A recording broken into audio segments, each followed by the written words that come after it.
I've been wanting to do a longer list video for a while, even though I know this is going to be a pain in the ass to edit afterwards. But with WrestleMania 40 approaching, that means we have officially passed the era of the WrestleMania 30s, with the past 10 WrestleManias leaving out at least one match to remember walking out. And a little more than halfway through, they started the tradition of WrestleMania being 2 nights, which I think many of us are glad they did after Mania 35. So I thought of looking back at the best matches from the past 10 WrestleManias. More so based on in-ring quality than the match maybe bringing one cool moment or something. And since we're going to be approaching the 40s for WrestleMania, I'm Duke from Duke It Out, here to give you the top 30 WrestleMania matches from only events 30 through 39. Before I begin, please make sure to give this video a like and subscribe to the channel for more great wrestling content. Number 30, Cesaro vs. Seth Rollins, WrestleMania 37, Night 1. While Cesaro might have already gotten a WrestleMania moment lifting the Big Show, this was the only singles match he ever got in his Mania career, where he finally got to do the UFO, and it's really cool. And big props to Seth for some awesome selling and giving Cesaro a big win. With how good Claudio is doing in AEW, I'm sure Trips misses him more than he might like to admit. Number 29, Rey Mysterio vs. Dominic Mysterio, WrestleMania 39, Night 1. For the longly anticipated father versus son match, this delivered almost all the goods you would need, along with the CT Crunch mascot. But both Rey and Dominic got awesome entrances, they both played the crowd really well, and it's a match that was clearly very meaningful for the entire Mysterio family. Number 28, RK Bro vs. the Street Profits vs. Alpha Academy, WrestleMania 38, Night 2. What a way to sponsor the tag division in this action-packed opening match for the second night. Chad Gable of course showing how amazing he is, Street Profits bringing more of the unpredictability, and awesome teamwork from Orton and Riddle. That makes me sad to realize this is the only RK Bro match we'll ever get at WrestleMania. At least it slapped. Number 27, Stone Cold Steve Austin vs. Kevin Owens, WrestleMania 38, Night 1. I mentioned that I wanted to mainly count in-ring matches rather than moments. But this brawl is still a great match, with the added shock value that Stone Cold was wrestling his first match since 2003. And KO did everything he could to make Austin's offense even more entertaining. And if this main event doesn't make you smile, then it'd be hard to call you a wrestling fan. Number 26, Bobby Lashley vs. Drew McIntyre, WrestleMania 37, Night 1. This could have been easy to get out of your memory due to the rain delay happening the first night, but Lashley and McIntyre put on one of Mania's most undervalued openers, having some great back and forth chemistry, both showing off their strengths, and genuine shock when Lashley ended up retaining. And I was more than on board to see what they'd continue with him. Sadly, Bobby never had a better match in that reign. Number 25, Randy Orton vs. Seth Rollins, WrestleMania 31. Did I put this on the list just because of that awesome RKO? Only a little bit. But this is a textbook WrestleMania match. And while I'm not a huge fan of matches out in broad daylight, this match really did fit that atmosphere. Both Rollins and Orton going full force with their persona, and clashing everything in a fast-paced but very intense bout. Then capping it off with one of the best match finishes in Mania history. Number 24, the Intercontinental Championship Ladder Match, WrestleMania 32. The second year in a row they did a multi-man ladder match for the IC belt. And I don't know why they just didn't keep having this as a tradition. Everyone got some awesome spots, with Cody/Stardust tributing Dusty, Sin Cara even getting some great spots, along with KO and Sami just trying to kill each other. Then the awesome and deserved shocking finish of Zack Ryder getting his WrestleMania moment. If he got a legitimate reign out of this, the match could have had more of an impact. Number 23, the Intercontinental Championship Ladder Match, WrestleMania 31. Both ladder matches were neck and neck, with which I liked better. And I prefer 31s due to there being a bit more intensity. You've got the late great Luke Harper trying to kill Dean Ambrose, and the hilarious headbutt battle between Bryan and Ziggler in the end. But everyone just kept bringing memorable spots all around, from either Barrett kicking ass or Truth trying to figure out what's going on. Number 22, Rhea Ripley vs. Charlotte Flair, WrestleMania 36, Night 2. The Pandemic Mania left more memorability from the cinematic matches, but from a wrestling standpoint, no other match stood a chance against this. The lack of crowd making the impact of every chop or strike feel even worse, and the smooth back and forth chemistry with these two was at a non-stop. This match could be even better than where I've placed, but it does still leave a sour taste in my mouth from this match tanking the original dominance that Rhea had. But clearly, she's fine now. Number 21, Charlotte Flair vs. Asuka, WrestleMania 34. Well, speaking of Charlotte killing dominance, the match that ended Asuka's undefeated streak. And the shock value of that could hide that the back and forth chemistry with Charlotte and Asuka is awesome in this match. Since both of them have their highlights be strikes or submissions, they kept trying to up the ante, and it kept getting more intense as it went on. Do I think Charlotte should have won here? No. But does that take away the ring quality of this match? Absolutely not. Number 20, The Miz vs. Seth Rollins vs. Finn Balor, WrestleMania 34. The IC title can be very dependable to have an opening classic.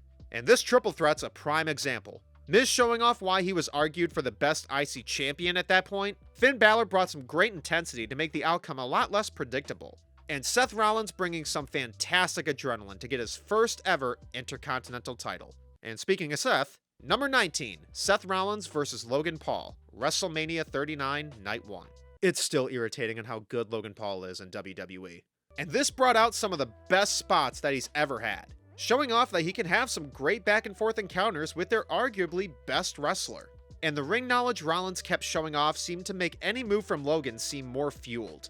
It had what you needed in the wrestling department and great entertainment with KSI getting frog splashed through a table. Number 18, Roman Reigns vs. Cody Rhodes, WrestleMania 39, Night 2. A lot of people are going to think this should be higher, and especially after a rewatch, I understand it. The middle half is some of the most intense you can get for a WrestleMania main event. And the combination of Roman's hilarious selling with Cody's adrenaline kept the crowd boosted up for the whole match. But damn, doesn't that finish still feel like a punch to the gut and brain? Number 17, Kurt Angle and Ronda Rousey vs. Triple H and Stephanie McMahon, WrestleMania 34. When I think about matches that shouldn't have been as good as they are, this match is one of the first that comes to mind.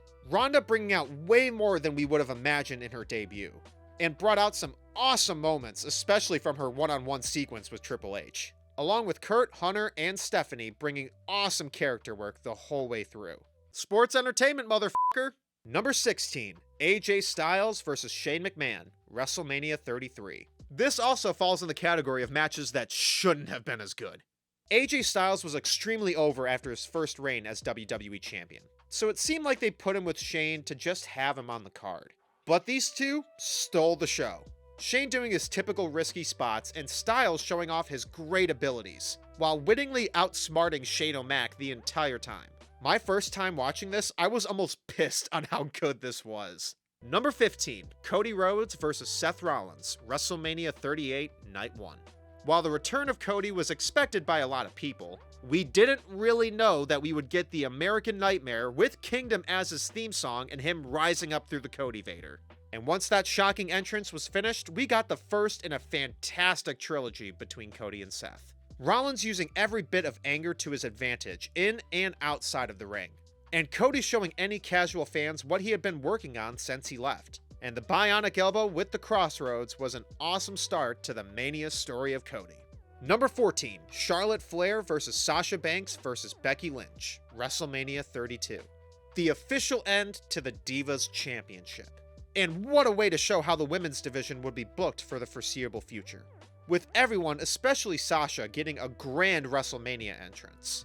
And then stealing the whole damn show, with very intense near falls bringing each big move at a terrific pace. And while the result wasn't what everyone wanted, it was a great way to set up the feud with Charlotte and Sasha that lasted the rest of 2016. Number 13, The Undertaker vs. AJ Styles, WrestleMania 36, Night 1. It's still a bit weird to say that The Undertaker's last match is cinematic, but at least it was a hilarious and very well crafted cinematic match. Gallows and Anderson being very funny while getting beaten up, and Styles doing awesome over-the-top heel work. Then Taker mixing the American Badass with the Dead Man throughout, and it was all amazing to watch. While silly, still seemed like it had some stakes, and a more than acceptable final ride for The Undertaker. Number 12, Randy Orton vs. Batista vs. Daniel Bryan, WrestleMania 30. This match is one of the best to show the real intensity you need for a WrestleMania main event. The Undertaker lost his streak earlier in the night, so who knows, they could have screwed over Bryan too. Then it's more believable with both Orton and Batista giving some insane near falls, and them clearly having the target on Bryan's back. Which then made it even better when Bryan finally got his moment, and it's some of the happiest I've been as a wrestling fan. Number 11, Sasha Banks vs. Bianca Belair, WrestleMania 37, Night 1. A monumental and historic match for two big reasons. This was the first and only women's singles match to main event WrestleMania so far, and the first time two African American women fought in the main event as well. And the emotion from Sasha and Bianca before the match even began just solidified its importance. And they capped it off with an incredible match that had Sasha taking some amazing heel advantages, and Bianca using her strength to get consistent memorable spots. And the sound when she whips Sasha with her ponytail still echoes in the mind of so many fans. And the post-match celebration is one of my favorite Mania endings of all time. Number 10, Johnny Knoxville vs. Sami Zayn, WrestleMania 38, Night 2. Okay, don't come for me. But at the same time, you get it, right? While the past few matches I've listed made a much better in-ring impact, I think this is the match out of almost any on the list that I've watched the most. Because I could show this to my friends who don't even like wrestling, and they'd still get a kick out of it. Knoxville and the Jackass crew bringing such hilarious dedication. Wee Man's body slam remains as iconic as it was when I first saw it. And Sami being able to showcase his talents for the business while getting the shit beat out of him by Jackass stunts. And since WrestleMania likes to sponsor entertainment from outside of wrestling, I don't think any from the past or future could top this kind of entertainment. Number 9, Charlotte Flair vs. Rhea Ripley, WrestleMania 39, Night 1. If Charlotte had really tanked Rhea's momentum after Mania 36, this is the true redeemer. Taking what made their first match as awesome as it was, and the crowd just further kept getting audibly amazed. Charlotte giving no shits and showing off exactly why she's as praised as she is, while Rhea showed off why people had been seeing her as the next face of women's wrestling. And their already awesome chemistry felt at a peak, with each strike or suplex feeling even more dangerous. I don't think the years building up to Rhea beating Charlotte was as planned as they'd want to admit, but it made this already amazing match even more justified. Number 8, Roman Reigns vs. Edge vs. Daniel Bryan, WrestleMania 37, Night 2. Until Roman's matches with Drew or Cody, this was when fans were most convinced that Roman could have lost the title. Bryan bringing in terrific spots, sneaking in his advantages, Edge further getting more agitated and a little bit insane, with Roman selling the fear, and the more it kept going was showing off more dominance. And this triple threat is as praised as it is because all three made sure to have involvement for almost the entire way, culminating in the hilarious double submission headbutt spot, and Roman stacking both Edge and Bryan to get the victory. A heart-stopping main event from beginning to end. Number 7, Becky Lynch vs. Bianca Belair, WrestleMania 38, Night 1. I mentioned Rhea vs. Charlotte being a more unplanned redemption arc, but Becky and Bianca seemed to plan out the redemption in a quicker time. After Bianca's squash at SummerSlam the previous year, she had to prove once again why she is the top contender for Miss WrestleMania. Her terrific ring psychology with her strength being shown in different ways, since she had to wrestle a majority of this match with one healthy eye. And this is the best heel work from Becky Lynch. The further desperation to win was portrayed perfectly by her, which then made Bianca's win feel even more special, to cap off my favorite women's match in WrestleMania history. Number 6, The Fiend Bray Wyatt vs. John Cena, WrestleMania 36, Night 2. The best cinematic match that the company has and probably ever will have. With the situation they were in, Bray Wyatt was the perfect choice to have exploit their creativity in this kind of a match. And Cena going full force with his ruthless aggression gear, golden era persona, NWO heel Cena, the commitment made it even better. And Wyatt's hilarious charisma in the first half to further sinking into The Fiend was amazing. And using the awfully booked loss for him in 2014 to tell such an amazing story in the end, with Bray Wyatt erasing John Cena from wrestling, until at least Money in the Bank the next year. But it was both hilarious and a brilliant way to tell a wrestling story, and shows one of the many reasons why Bray Wyatt was truly a one-of-a-kind performer. Number 5, Brock Lesnar vs. Roman Reigns vs. Seth Rollins, WrestleMania 31.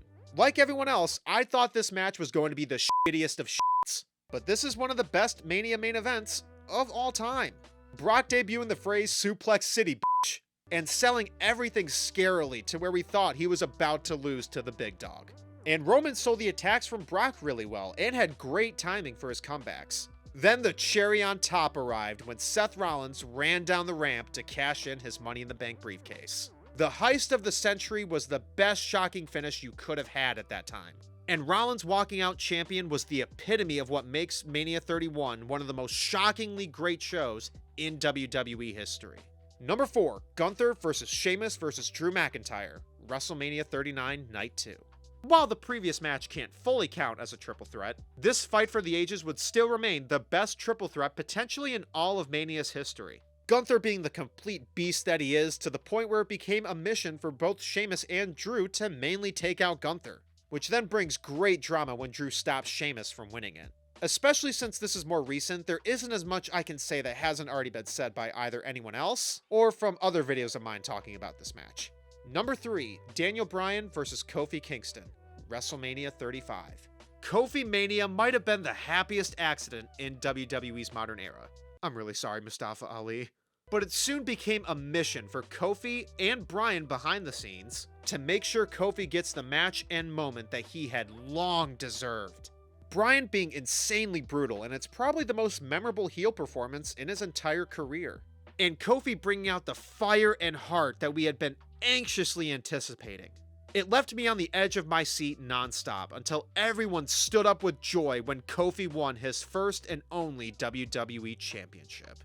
Big E and Xavier handing the belt with Kofi's kids walking in the ring as well makes me cry every single time I watch it. Everything from the inside of the ring and out was perfectly executed. Number 2, the Usos vs. Sami Zayn and Kevin Owens, WrestleMania 39 Night 1. When the tag team titles finally main event WrestleMania, you couldn't have asked for a better story leading up to it. The Usos showing off incredible teamwork with a ton of heel heat, and Jay especially bringing in a ton of storytelling with Sami. And KO used the perks of his character to his advantage, having enough of all the bullshit and just wanted to tear the house down. And that adrenaline leading to Sami's ultimate redemption made the emotion from both Owens and Zayn so wonderful, and is the best main event from their past 10 WrestleManias. But it's not the best match. And number 1, Daniel Bryan vs. Triple H, WrestleMania 30. The previous match ended an amazing story, and so did this. While the main event from the show was the clear redemption for Bryan, the real opponent that had months of build-up was Triple H. And it all led to what might be my favorite ever opening match from WrestleMania. While Triple H has gotten teased with his longer entrances, this one truly worked as him being the final boss, which then made Bryan's simplistic entrance bring the David vs. Goliath feel even more. And Bryan's extremely smooth counters made Triple H's slower ring style more intimidating. And it just got further heated between the two of them, which made the audience even more amped. And the near falls were extremely convincing, and Triple H selling the anger from Bryan kicking out of the pedigree is amazing. And we couldn't fully believe Bryan would get the win until we actually witnessed it. And I remember I couldn't react as much as I wanted to when I first watched it, just because of how stunned I had became with how good this match was. Daniel Bryan and Triple H took us on an amazing ride in this match, and is the one-time only bout that I don't think anyone expected to work as much as it did. So those were my 30 favorite matches from the WrestleMania 30s. Please let me know your favorite Mania matches from the past decade in the comments below. Thank you so much for watching this video.